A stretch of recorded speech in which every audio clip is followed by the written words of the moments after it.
Okay, so I've never done this before. Never ever took a stab at this before with the spectral analyzer and all this kind of stuff, and looking this deeply into something as crazy as like how a guitar pick affects your guitar tone. But here we are.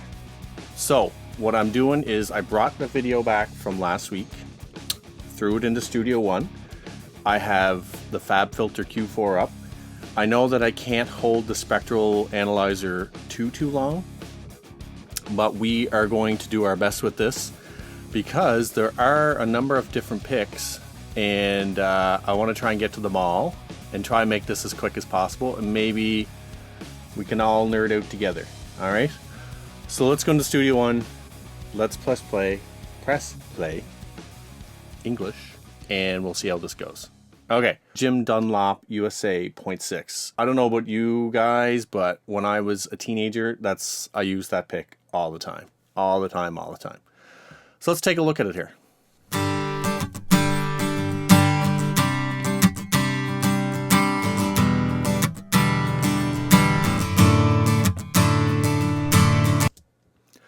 Okay, so obviously a lot of attack. You can see I don't want to put my mouse too far up in the screen because I might lose this spectral analysis here. But you can see 9.1, it's peaking. It's peaking in around 2, which is great. And, 985, which in a mix between 800 and 1,000 for an acoustic guitar is fantastic. And then you'll notice a little dip here. But, I mean, this is probably the sound of the guitar anyway. So in around this 400 to 500, 700 range, it's kind of dipped a bit. And then in around 188 is, another kind of natural resonant frequency of this guitar. But let's keep this in mind. Let's jump up to the next pick. So that USA 0.6 it's pretty bright. The next pick, I can't remember what the next pick is. Oh yes, the Jim Dunlop.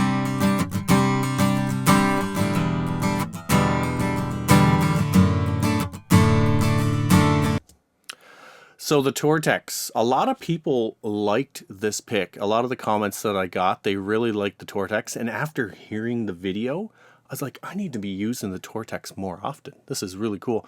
So the Tortex is kind of, you can see a peak up around 16,000 and another one at 8,300, 2.2, 1.2. And then we still have that little dip in here, which, as we said before, mostly the sound of the guitar, but different kind of frequency patterns at the top end here. So that 1 mil Tortex being, I'll say, on the heavier side. It's not really super heavy, but it's kind of a mid-range. It's given off some nice top end, and it's given off some nice mid-range, and it's still maintaining this low end of the guitar. I'm just going to go back one more time and look at the Dunlop, the 0.6. So just one sec here.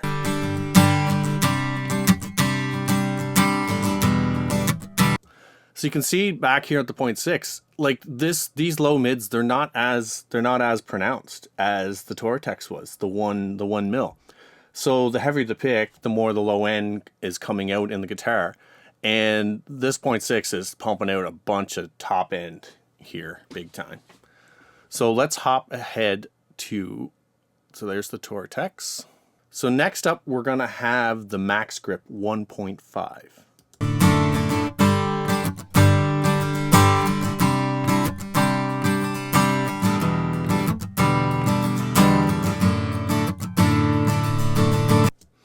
So the Max Grip 1.5 is kind of in the same frequency range of what it's putting out, or what it's doing to the guitar as the Tortex 1 mil that we just looked at. So, it's got a kind of it's kind of level through here, through the mids. And then once it gets to the high end, like we're talking like 7,000 kilohertz, it's pretty steady throughout 16 that it's pumping out right there, which is really kind of cool.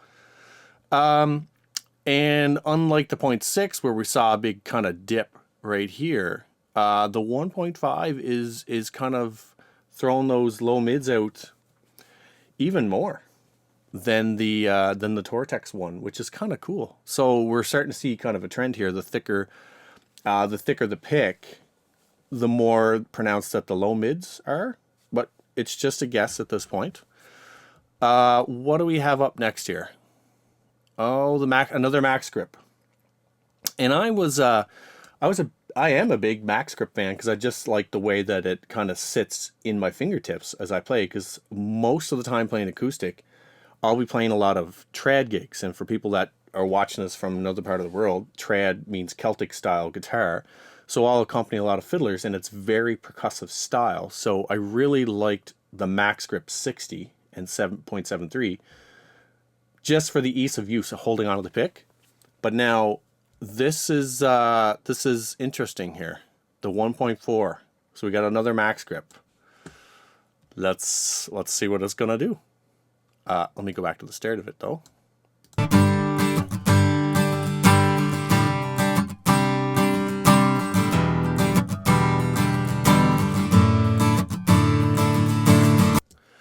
So on the 1.4 max grip, interesting, the 1.5 was kind of kicking out 16,000 kilohertz there a little bit. It was peaking.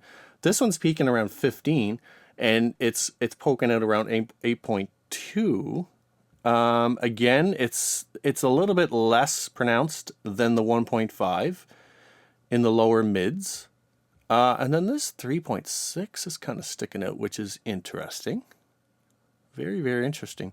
But, you know, the top end kind of starts in and around, yeah, kind of the same as the 1.5 and just kind of a steady top end, but just a little bit different peaks.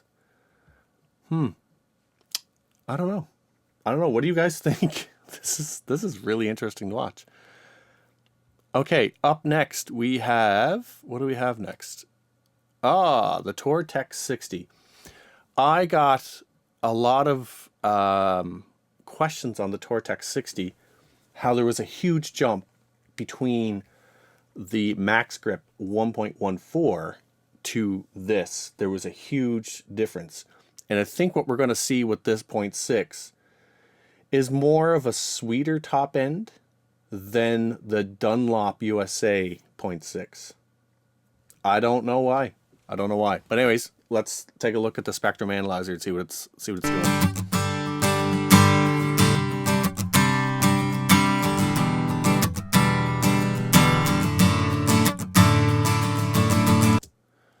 That was interesting. Okay, so 14,000, 14K, 6.9, 3.6, and 1.2, which is kind of standard. We do see the dip again here in the low mids, but look at this top end. Talk about steady. What is that right in there? 15,000, 14 and 6.9. Wow. It is kind of a sweeter top end. So, but I find the Tortex kind of hard to hold on to if you're really coming onto the guitar and playing really, really fast. I don't know. Less lows, less pronounced lows down here, but really cool. I'm just going to go back to the 0.6 Jim Dunlop for a second. Where is it? Back a little further here. Okay, let's just watch this again for a second.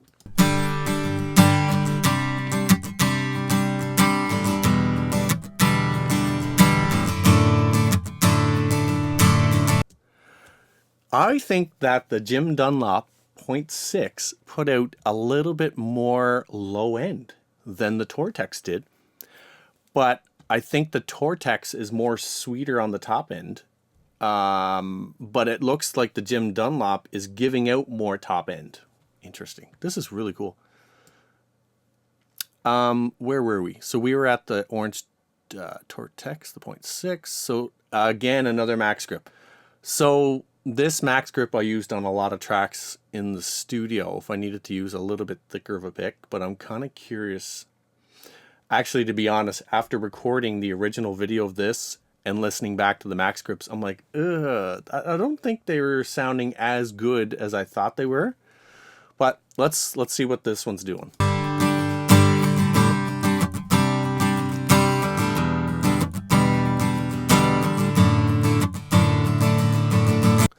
Right away, I'm seeing 985 pop out. And if you're recording a dense mix with an acoustic guitar, that's the kind of frequency, 985 down to 800, somewhere around there, up to 1K.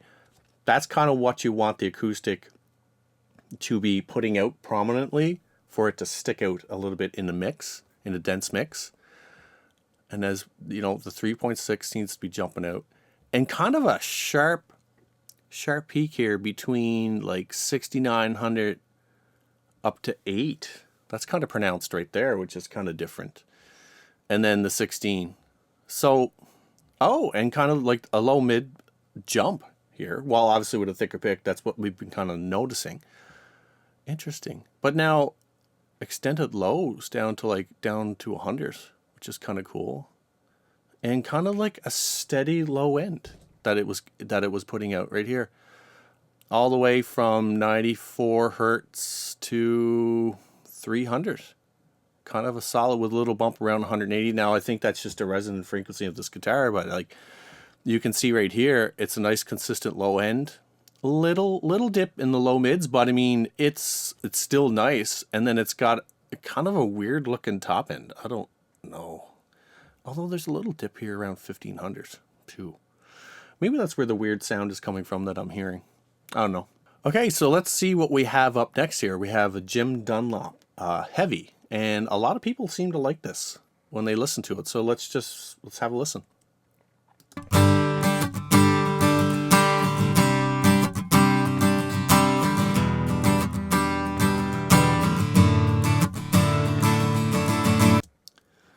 Okay, interesting.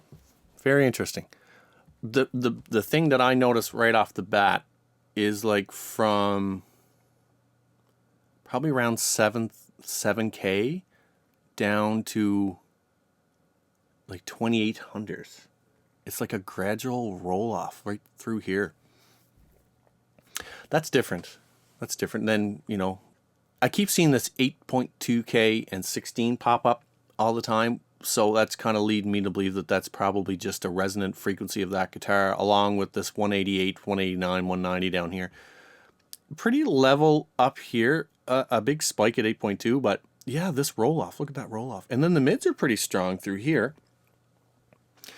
And then, you know, a nice, good, healthy low mid. And the low end kind of dips off. It's not as smooth as like the last Mac, I think was the last Max grip.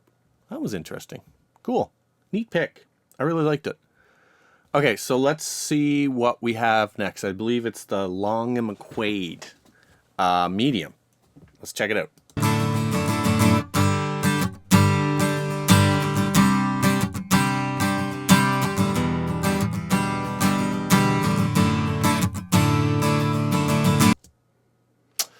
Cool. Okay, kind of a nice smooth top end here. Nothing too crazy. Like it's pretty smooth from 7,000 all the way over to like 16,000. It's not as sharp as a drop off as the pick before it. The Jim Dunlop, the Heavy, kind of nice through the mids, all nice and prominent. Little dip here around 1400. Low mids are not as prominent, but they're still there.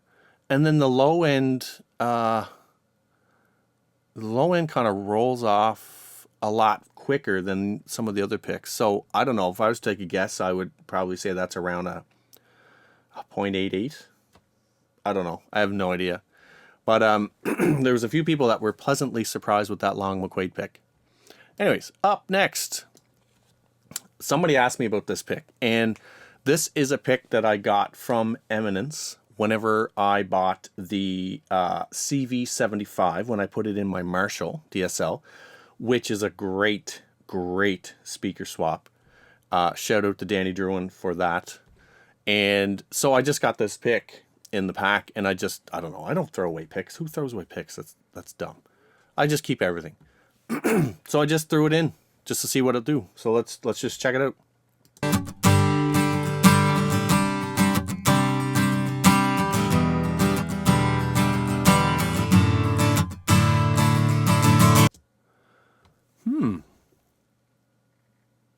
nothing really standing out for me here.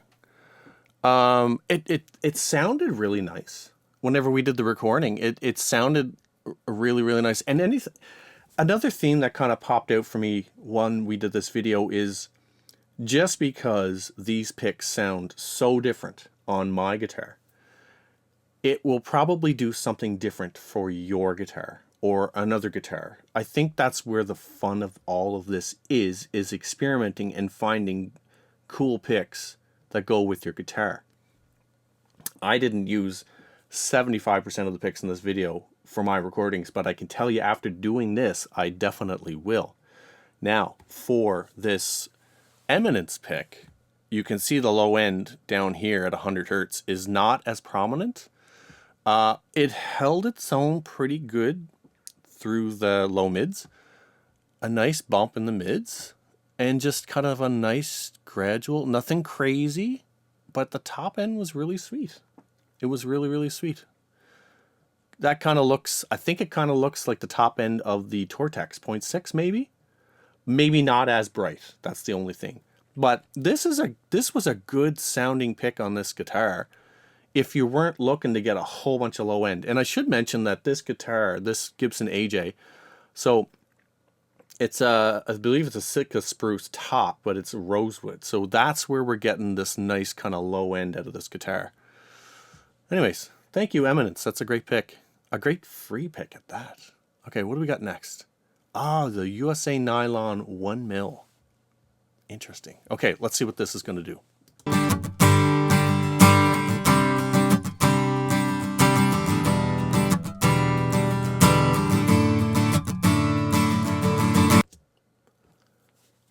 Cool.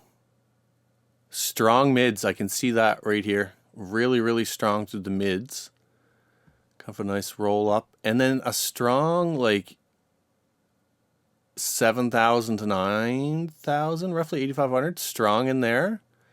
And then 11K, a bump at 11K, which is interesting. We haven't really seen that a whole lot. And then kind of a drop off on the high end. Like no super big peaks. A strong low mids. And oh, that's interesting down here. A kind of a roll off on the lows, which you wouldn't expect out of a 1 millimeter pick. But here we are. Interesting.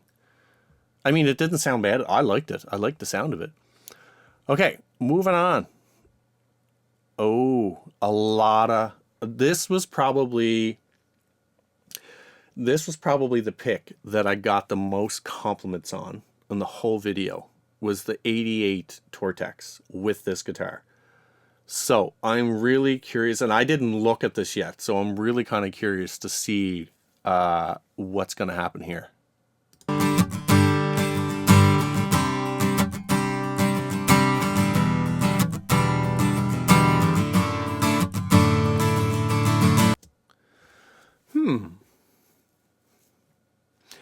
The mids and the high end all look pretty consistent all the way through. The low mids, they look pretty consistent, and even the low end, like, although when we get down to the low lows around 100 Hertz, I mean, it's there. The low mids are there. Not as prominent as some other picks. But look at that mid-range all the way through, and then a jump up to 6.9 all the way to fit. That's a great pick. That's a great sounding pick for that guitar. No wonder people really commented on that. That was really interesting. I'm going to have to use that more. I just wish I could... I don't know. I have a love-hate relationship with Tortex. I mean, in the studio, sure, because you can stop and start. But I mean, if you're playing some of the trad gigs that I would do, can be up to 3 hours long, and after 3 hours you're still playing sets of tunes that are they could be 10 minutes, 15 minutes. So you got to hold on to your pick. Anyway, that was super, super interesting. Cool. I'll have to use that one more. Okay. Here's another pick that I've used a lot in my younger days, and I actually use this pick a lot when I record electric guitar in the studio here. It just feels really good for me anyway. And I always loved the way that the US Nylon, the Jim Dunlop 0.73 sounded. Fingers crossed. Let's see what it looks like on the Spectrum Analyzer.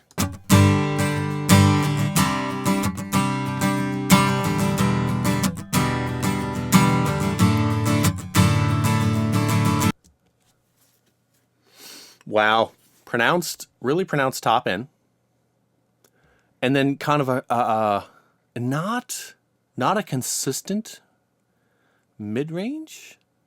Like just it's not like in here. There's a dip around 4,000, and then oh wow, cool. So there's more prominent for a 0.73. It seemed on this guitar, you're getting a lot of low end, which is kind of cool. Like more low end than the other thin picks that we were doing. It kind of held its own with the mid-range, lower mids too, and a nice bump. Yeah, nice bump in exactly where you want it to be, helping out an acoustic guitar. Cool, but look at this top range. Wow, that's great. 14,000. Cool. Okay, what do we got next here? Let's skip ahead. Okay. I put this pick in because Danny Druin uses this pick. He's a good friend of mine. And he left me one of these picks. And I threw it in the video. And this was for me, and it was the most different sounding pick on the entire thing. The 1.3, the kind of, I can't remember the name of it. It's coming later in the video. I kind of knew that it was going to have a warmer sound, so I wasn't surprised. But this Jazz 3 really surprised me on what it did to the sound of the guitar. It kind of like, I don't know. It kind of like muted the mids for me or something. But anyways, let's find out.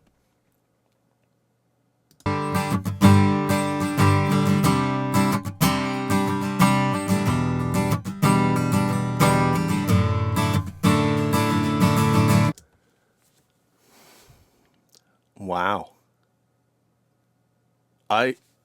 Okay, so right off the bat, I'm not seeing like from like 1.5K up to like 6. It was more of a big slant for the other kind of picks, but it kind of, I'm not going to say it killed it, but it kind of tamed it.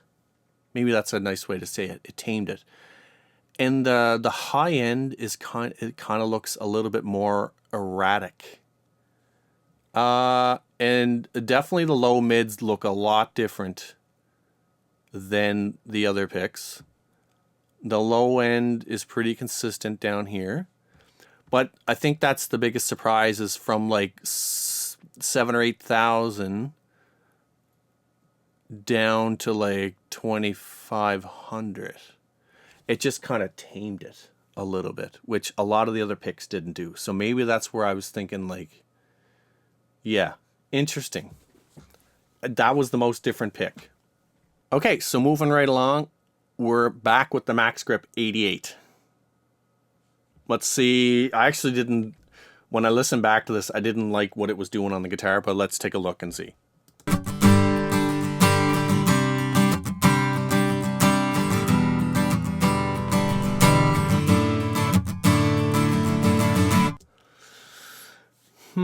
It's kind of taming this area, like in here, a lot. And it kind of tames up to like almost 6K. From like 2.5 to 6K, it's kind of tamed. And then it pops up here.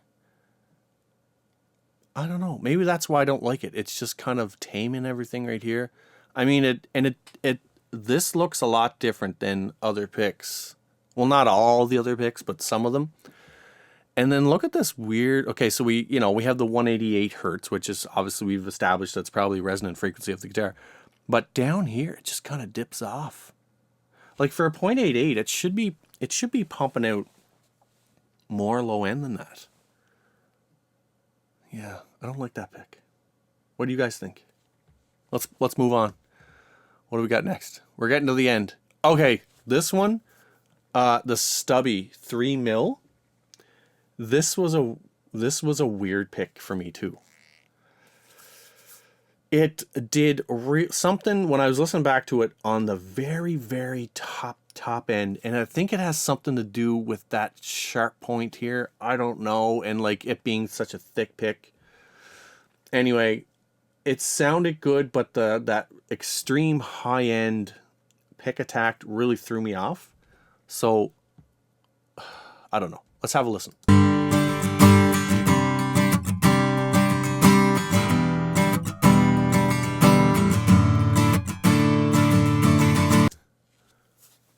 I don't know what to make of this.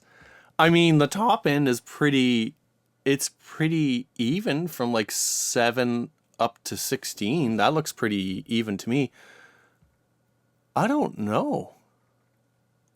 I mean, there's a gradual roll off here. The low mids maybe took a little bit of a hit, which, I mean, and the low end is there. It's not as prominent as some of the other picks, but I don't know where that top end scrape, and maybe, I mean, it's an analyzer.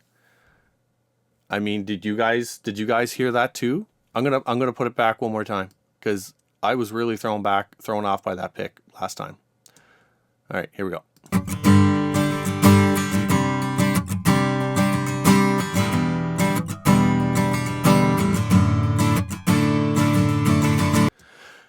I think I'm hearing it like that 6.9 is kind of what maybe that's scraping is that high end pick attack. Anyways, I'm not going to try and figure it out. I'm going to let you guys can make up your own minds on that one. Okay, now here is the pick that I've been using live with my acoustic guitar for probably the last 2.5 years solid. And when I listened back to it on the video, I didn't like it as much as some of the other picks, which is interesting. And now I use a 60 with trad stuff, like I explained before, because it's all rhythmic and I need that top end attack. I need to make it sound rhythmic. That's what the whole goal is. Anyways, let's see what it's doing here.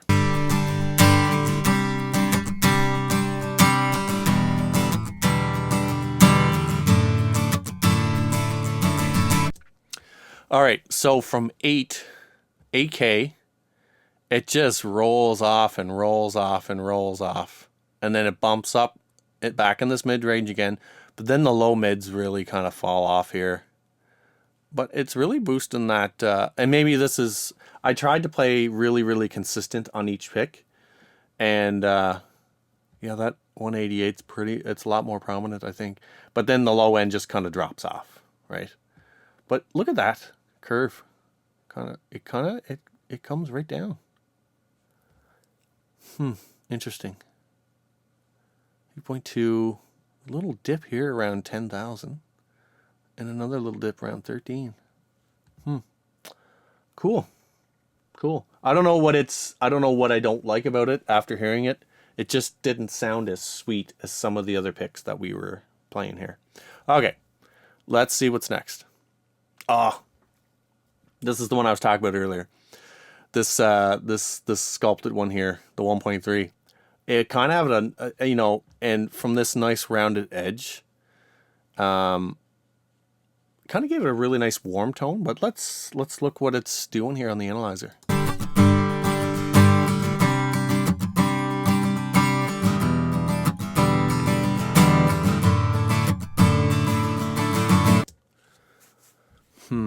Oh shoot, lost it.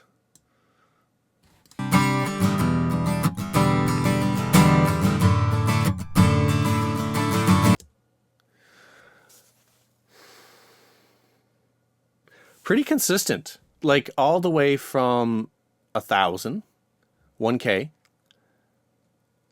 all the way up to like 7K. It's like pretty, there's a little dip here around 16, but like pretty consistent. And look at that top end. Like that's a pretty consistent top end right there. Nice little bump there in the mids. And then even the low mids, although we kind of lose them a bit, it's pretty consistent through there. And now the low end kind of dropped off a bit. Well, it didn't. It dropped off a little bit. But like that's a pretty balanced pick. I'm going to listen to it one more time if you guys don't mind.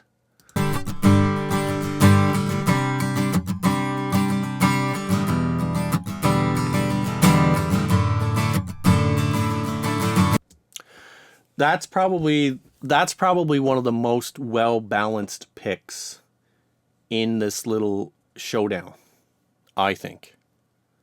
It kind of gives you a little bit of everything. Now, would I play this pick live for a trad gig? No.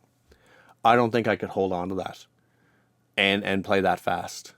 And maybe in the videos coming up, I'll do that. We'll do some demonstrations of some trad stuff and just show how fast it can be and how rhythmic. But I don't think I could play that pick live. Now, I'm going to use that pick a whole lot more in the studio, I think, because that's a really nice warm sounding pick. Really, really nice. Okay, moving on. We're getting towards the end. So we got a Dunlop USA 1.5. I don't know where I got this pick. I have no idea. Let's give it a listen.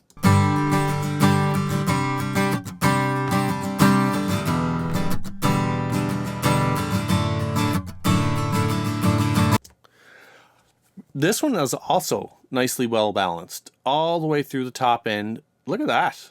Like those are pretty pronounced. Like top end, mid range. Now there's a little dip here in the mids. That's okay. And then the low end kind of tapers off a little bit. Like not as prominent, but like from the mid range to the top end, it's pretty well voiced. I don't even know if you could say that word about a pick. About it being voiced. I don't know. Maybe we're inventing new terms here. Okay, moving on. I like that pick, by the way. That's a nice pick. Okay, Tortex 73.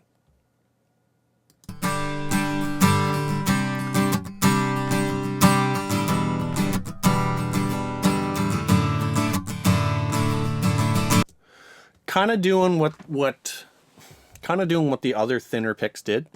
You know, a nice top end here, kind of rolling off towards the mids, and then low mids are kind of lacking a little bit, and then the low end is just, it's dropping off a lot there.